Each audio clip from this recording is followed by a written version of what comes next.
My name is Stephanie Anthony Brown, and I'm the occupational therapist with Annapolis Valley Health with the Outpatient Mental Health and Addictions Program, and I'm part of the adult and the older adult mental health team. So what inspired me to enter into occupational therapy? It's a bit of a roundabout way. When I was in high school, I really enjoyed sciences, but I knew that my marks were better in social science. So going into university, I ended up doing a history and classics undergraduate degree. My family's in healthcare, and they had mentioned something about occupational therapy, OT, and I was like, oh, okay, cool, but whatever.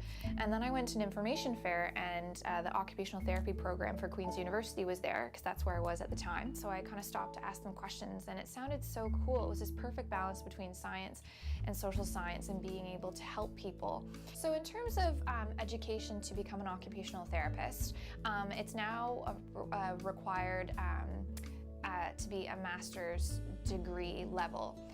And so master's degree is now the entry level. It used to be a Bachelor of Science 4-year degree, and it's now a 2-year degree.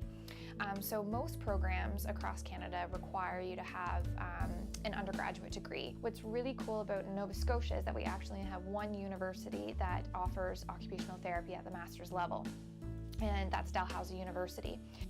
My education experience, like going through occupational therapy, I absolutely loved it, but I'm a bit of a geek. I do enjoy school and I enjoy learning. I think I'm going to be a lifelong student, and which is great because in healthcare professions there's constantly new things coming up, so you're constantly learning and upgrading your skills and your knowledge base.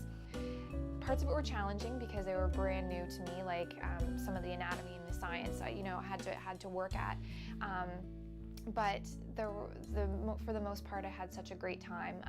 We worked in a lot of the times in learning teams and learning groups because that's what it's going to be like in a lot of workplaces once you get into practice. Occupational therapy is so broad.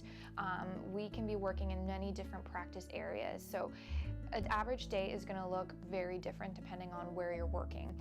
We could be working in mental health and physical health in the school system, and everyone's job description is going to be very different. So a typical day, I don't know if that actually exists in occupational therapy. A lot of the positions are part of teams, so you're getting to go in there and can be mentored by other occupational therapists or other healthcare professions.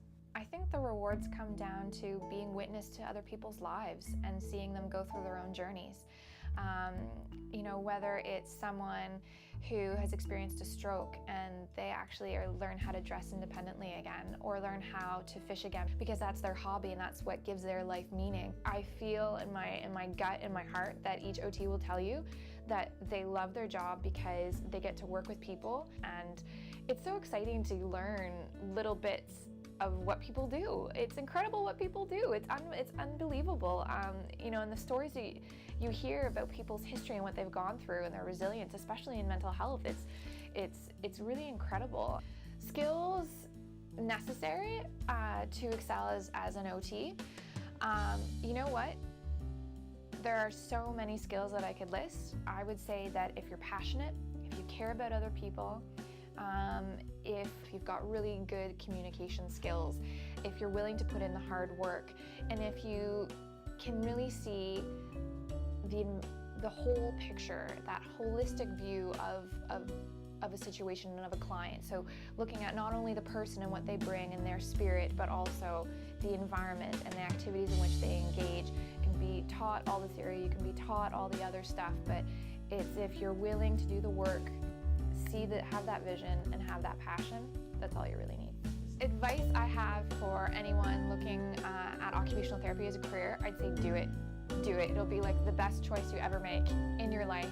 It's going to be challenging, so be willing to put in the work, be willing to be creative and working with other people.